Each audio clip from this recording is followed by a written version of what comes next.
Okay, let's move on to the transport layer protocols and ports.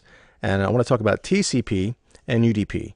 TCP, or Transmission Control Protocol, we talked about previously. It provides session service to the application layer. Again, recall there are 4 layers to the internet model: application, transport, internet, and then network.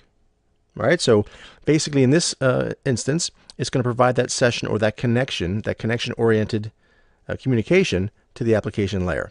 And it does so, as we talked about previously, via the 3-way handshake that it uses to establish that connection. Some security considerations to keep in mind are vulnerable to TCP/IP hijacking, sequence number attack, and SYN flood attacks.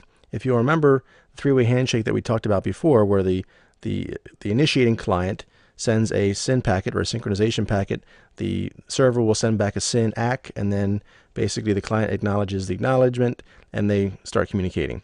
Well, a malicious attacker would send a number of SYN packets but never actually respond back. So the server would send back a SYN ACK, and then he would get another one, send back another SYN ACK, and over again until they flood all of the available connections and the available resources on that server. Because every time they send back that SYN packet or the SYN ACK packet rather, and keep that session open, it's consuming a small amount of resources. And if you do that enough times, then that server can become overloaded and basically issue what's known as a DDoS, or a distributed denial of service attack. It could be a DOS, which is just a denial of service, but typically when you have a large number of computers that are controlled by some type of malware, some type of bot, they do it in a distributed fashion, hence the name DDoS.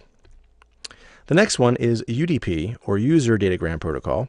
And again, non-connection oriented. It provides datagram services to the application layer. So it is connectionless, but it's faster than TCP because, as you can imagine, it doesn't have to go through the process of the 3-way handshake. It doesn't have to establish communication first. It just sends out the packets. However, security considerations, there are no error checking, and it's also vulnerable to UDP flooding attacks, very similar to the SYN attack in that we just flood the network with these UDP packets.